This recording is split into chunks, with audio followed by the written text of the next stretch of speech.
We begin today at the Mishnah on the bottom of Daf Chav Beis Amud Beis.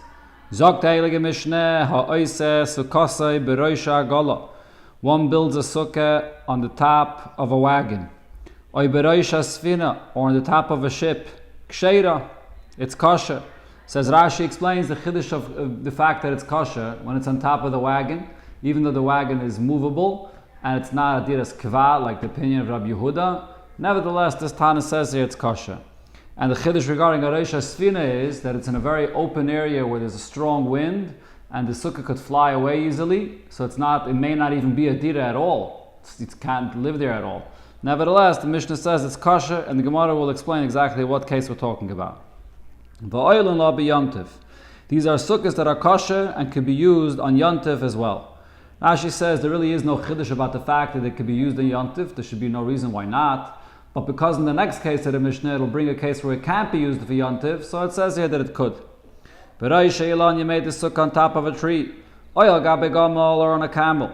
Ksheira, the sukkah is kosher. Ve'ein oilon la b'yontiv. However, you can't go onto it on yontiv. This is one of the gzeiros of Chazal regarding Shabbos and yontiv. You're not allowed to go on a tree, and you're not allowed to go on an animal on yontiv. You might come to pull off something from the tree, and you might come to pull off something for the animal. So therefore, you're not allowed to go on them on Shabbos and Yontif. Now, getting back over here to this sukkah that's made on a tree, so a sukkah has to have 3 walls, or 2 walls and a tefach. So the Mishnah explains, Shtayim be'ilon, if 2 of those walls you built on top of the tree. V'achas b'dei yodam. And one of them, a person builds on the bottom, and that's the wall is on the ground. And as Rashi explains, you have the 2 walls in the tree itself. It could be it's made from the materials of the tree itself, or it's made over there in the tree itself. And then they have 1 wall that's positioned on the ground, and that wall actually also serves as a support for the floor of the sukkah. And besides that, it also extends up as a 3rd wall. That's one scenario. Or shtayim, or oy shtayim b'dei yodam. You have 2 walls that are made, positioned on the ground. V'achas bi'ilon. And only one of the walls are in the tree. Ksheira, in both of these cases it's kosher, but ve'in oilun la b'yontiv. You can't go into the sukkah on yontiv because this is a sukkah that's only kosher because of the tree that it's in. Without the tree, it's not going to be, the sukkah can't stand on its own. So therefore, you can't go up into it on yontiv. And the Mishnah says, but shalosh b'dei adam, if you have 3 walls that are positioned on the ground, v'achas bilon, then you have a 4th wall that's over there on top of the tree, ksheira, so then the sukkah is kosher, and v'oilun la b'yontiv. You can go into the sukkah on yontiv because you have 3 kosher walls that are positioned on the ground. They're not relying on the tree at all. So therefore, it's not a sukkah. You're not using the tree when you enter into the sukkah. Zeh klal, here's the rule. Kol sheyinot l'ilon. In any case, if you take away the tree, the sukkah could stand without the tree, ksheira ve'oilun la b'yontiv, it's kosher, and you could even use it, you could go into it in yontiv as well. So that's the rule over here. There has to be something that's not relying on the tree at all, then you can go into it in yontiv. Who is the Tana of our Mishnah that says that a sukkah that's made on the top of a ship is not a good sukkah? Or not, again, let's take that back. In the Mishnah it said that if you make a sukkah on the top of a ship, it is kosher. Rabbi Kivi, it's the opinion of Rabbi Kivi. The Tanya, we learned in the Braise, if someone makes the sukkah on top of a ship, Rabbi Gamliel says it's not a good sukkah, but Rabbi Kiva machsher. Rabbi Kiva says it is a kosher sukkah. So that's the Tana of our Mishnah. Ma'aseh with Rabbi Gamliel, with Rabbi Kiva, shoyaboim b'sfina. There was once when Rabbi Gamliel and Rabbi Kiva were traveling on a boat on Sukkos. Amad Rabbi Kiva v'asa sukkasei v'asa sukkah b'roisha sfina. Rabbi Kiva got up and he built a sukkah on this boat. Macha, the next day, noshva ruach v'krasa. A wind came and blew off the sukkah. Amalei Rabbi Gamliel Akiva, heichel sukkascha. Where is your sukkah? In other words, he was making the point. Look, this is the reason why I say that the sukkah is not kosher, because the wind blows it away. Amar Abaye, and Abaye explains exactly when is the machlokes of Rabbi Kiva and Rabbi Gamliel. The kulam, everybody agrees. Hey, if this boat has a sukkah on it, and the sukkah is so flimsy that it can't even stand with the ordinary wind that blows on dry land. So then, leiklumi, it's nothing. According to everybody, it's not even a dira. It's not at all a place to live in. So it's not a good sukkah. On the other hand, if you have a sukkah that's so strong that it could even withstand the winds, unusual winds that are on dry land, which is also the usual winds that there are in the Yam, as Rashi says, as the Gemara will say here. So then, everybody would agree that it's kosher. This is a good dira. I mean, it's on dry land. It could withstand any winds, and in the Yam, it could withstand the regular wind. So it's perfect dira. So there's no problem. No machlekes that it would be kosher. Now, where is the machlekes? Ki pligi. What are they arguing? It could withstand the winds, the regular winds on dry land. It can't withstand the unusual winds, hurricane winds or any winds like that on dry land. Or others are guided here that it can't withstand beruach mitzuya the yam. It can't withstand the regular winds of the yam, which is the unusual winds of dry land. It's the same thing. Okay, so here's the shaila. Is this a good sukkah or not? What's the argument about? Rav Gamliel says, sukkah diras kva b'ina. A sukkah, not only does it have to be a place that's fit to live in temporarily, but it has to be a diras kva, like the opinion of Rabbi Yehuda. If it can't stand with the ordinary wind that there is on the water, loy klumi. So it's not a good sukkah. It has to be dafka, a sukkah that could withstand the winds of the yam.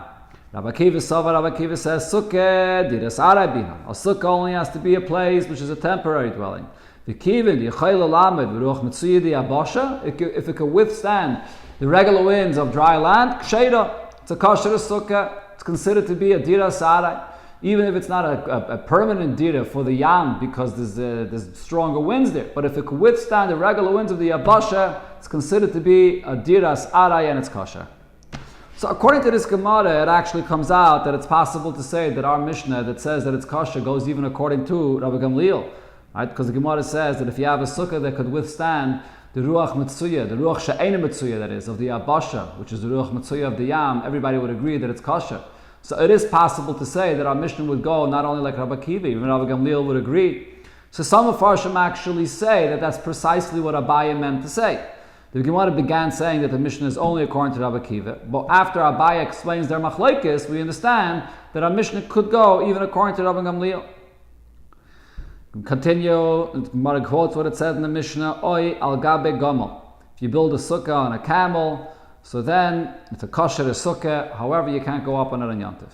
Masnis and Mani, whose opinion is our Mishnah following Rab Meir? He follows Rab Meir's opinion. The Tanya, we learned in the Braisa. Oi says, if you build your sukkah on the body of an animal. Rab Meir says it's a kosher sukkah. But for Rab Yehuda Paisel, Rab Yehuda says the sukkah is posel. My time, Rab Yehuda. What's the reason for Rab Yehuda's opinion? Omakra, the pasuk says, Chag ha-sukkah is tasaloch shivas yamim. You build a sukkah, it has to be for 7 days. Sukkah hara'uya l'shiva shma sukkah. A sukkah that could be used for all 7 days has the name sukkah. But sukkah she'ein hara'uya l'shiva, a sukkah that can't be used for all 7 days, which is this sukkah on the body of an animal, that you can't go on it on Shabbos or Yontif, lo shma sukkah, it doesn't have the name of a sukkah. Rab Meir, what does Rab Meir say to this that it says Shivas Yamim? Hanami, so in this case, even when you build it on the body of an animal, Midaraisa Mechsa Chazya. Minat Torah, you can go onto the sukkah, even on Shabbos and Yontiv, on the body of the animal. But Rabbanan are the Gazrabah. The Rabbanan are the ones that decree that you shouldn't. So therefore, it fits the criteria of Shivas Yamim. You can go on it for 7 days, Minat Torah. So therefore, it's a kosher sukkah. This is a very fundamental machlekes here. Because on one hand, minat Torah, it's kosher. You're allowed to go into the sukkah, and there's no gzeira. You can go into this sukkah on top of the body of the animal. But there's only gzeira with the rabbanon. But on the other hand, the fact is, once there is a gzeira with the rabbanon, you're not allowed to go. So therefore, according to Rab Meir, he says, according to Rab Yehuda, he says, "Ma'naf gemin if it's midiraisa, midirabbanon." The fact is, after the gzeira, you're not allowed to go. So therefore, it's not anymore fit for shivas yamim. On the other hand, Rab Meir says, no, you have to look at the reason. Why is it not fit to go? If min ha'teira, in essence, it's fit to go onto it for 7 days, that qualifies for the Shivas Yom that the Pasuk said. There is another question that the Mefarshim ask over here is, we're discussing the machlokes of Rab Yehuda and Rab Meir regarding making a sukkah on the body of an animal. Why is the Gemara looking for a new reason why you can't make it like that according to Rab Yehuda? According to Rab Yehuda, we know every sukkah has to be a diras kva, a place which is a permanent structure. On the body of an animal which is walking around is not a permanent structure. Like it said before in the Gemara, according to Rashi, a sukkah that you make on a bed, according to Rab Yehuda, is possible because it's not a permanent structure. So what's the difference here? This is one of the reasons why Taisus disagrees with Rashi's pshat. Even earlier regarding the bed, Taisus there says that the main issue is the fact that it wasn't 10 tefachim high, not because it's movable, as we see here regarding the animal. But according to Rashi, some of Farshim say that we'll have to say that this pasuk brought Shivas Yomim is not coming to explain why a sukkah on a camel is not going to be kosher, but rather it's coming to explain the other part of the Mishnah, why a sukkah on a tree, according to Rabbi Yehuda, is not going to be kosher. Just like he argues regarding the body of an animal, he also argues regarding a tree. And there the reason is, it's a permanent place, the tree is in one place, and the only reason is because it's not a sukkah that you could enter into it all 7 days. It's Shabbos and Yom Tov, you can't go into it. Sagt the Gemara weiter, also lebeheme doifen l'sukkah. How about if you use the body of an animal as a wall for your sukkah? Rab Meir paisel. Rab Meir says this is pasul. But Rab Yehuda machshe. Rab Yehuda says no, you can use, as we know, you can use for the walls any material you want, even the body of a live animal as well. Shahaya Rab Meir. Rab Meir would say, kol dava sheyesh by ruach chayim, anything that's a living thing. You can't use it for the following things. Not as a wall for a sukkah. The Gemara will soon explain why not. It can't be used as that side post at the opening of a mavi. It can't be used, had this before as well, when you have the pit in the middle of the Rishus Harabim with water and you want to be able to take out the water into the Rishus Harabim, so you could make these double boards on the 4 corners that will create an area of a Rishus Yachid in the middle. So you can't use the body of an animal as one of the spaces of those boards. And also, also for a kaver, you can't use it as a covering for a kaver. In other words, it's not going to have the halacha as a covering for a kaver, where the halacha of a gailel is that it's tummy. You become tummy if you touch it. You become tummy if there's an oil above it. There's actually a machlokes here between Rashi and Taisus, what exactly a gailel means. Rashi says gailel is a covering for the orain, for the coffin of a mace. And Taisus says gailel is this sort of this matzeva, or this rock that you place on top of the kaver of a mace.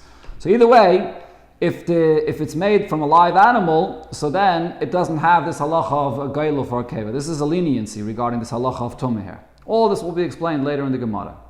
Rabbi Yisek Lili added another halacha regarding using the live body of an animal. Af and kaisven olav gitinoshim. You can't write a get for a woman on this as well, which will also be explained in the Gemara later. So the Gemara starts off over here, benegay to the halacha of sukkah. What's the reason why Rab Meir says you can't use the live body of an animal for the wall of a sukkah?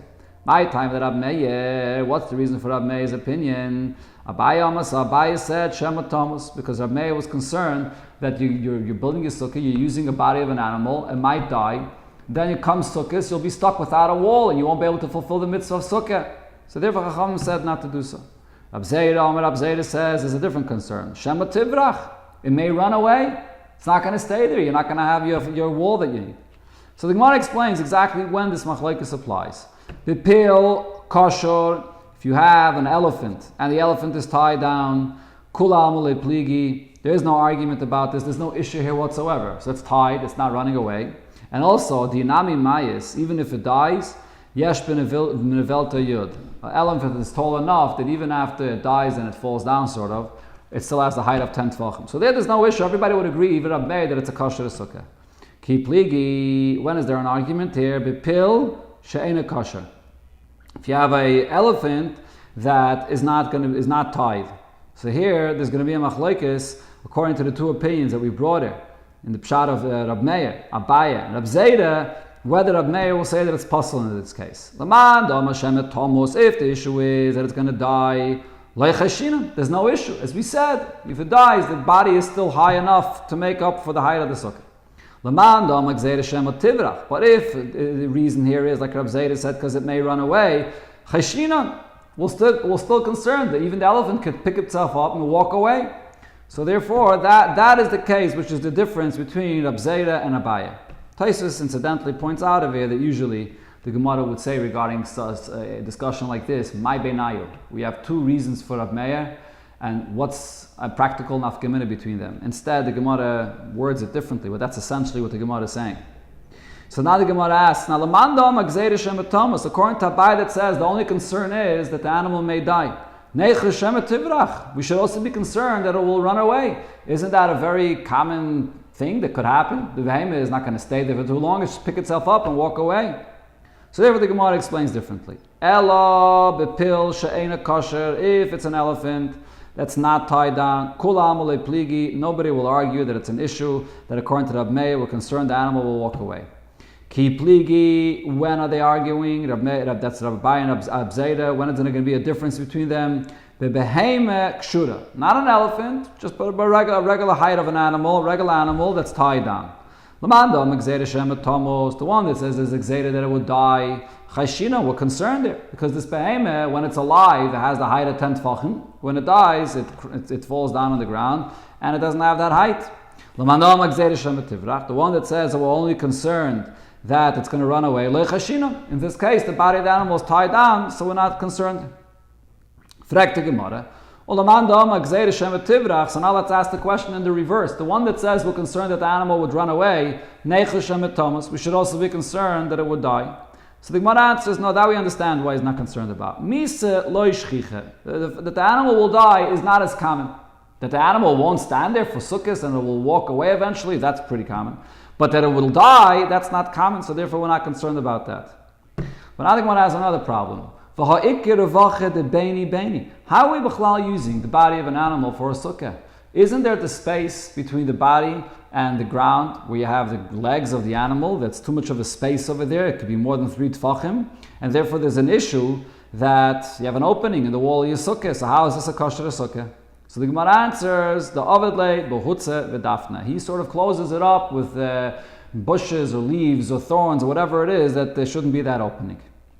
One has another question, but Vidilme Rava, why aren't we concerned not that the animal will die or run away? Why aren't we concerned that the animal will just lie down and then it won't have the height of 10 tfachim? So the Gemara says, the Mesiche Ba'ashli Milael. We said we're talking about an animal here that's tied. It's tied from the top in such a way that it can't pull itself to lie down. So therefore, it's not an issue. We're not afraid it's going to lie down. If that's the case, it's tied from the top and it can't lie down. So the one that says that what we're concerned about over here is that it may die and then it'll fall down and won't have the height of 10 tvachim. So Nami say the same thing. You said that it's tied with a rope from the top that's holding the body up, and even after it dies, it will not fall down. So the Gemara answer is no. When it dies, there is a concern that the body of the animal doesn't stay exactly in the same position. So therefore there's a concern as follows. Let's say sometimes you have the body of the animal that's not exactly 10 tfachim high. It's 7 tfachim and a bit more, which creates that enough of a height to be level to the schach. It's only missing less than 3 tfachim to the schach, so the height of the animal is good enough. So it's just right. It's just, you have an animal that you're using, will be just. And then what happens? If the animal dies, kafza, the body of the animal contracts just a little bit. And that's actually something that you may not even pay attention to. You'll think, oh, look at the animal. It's in the exact same position even after it died.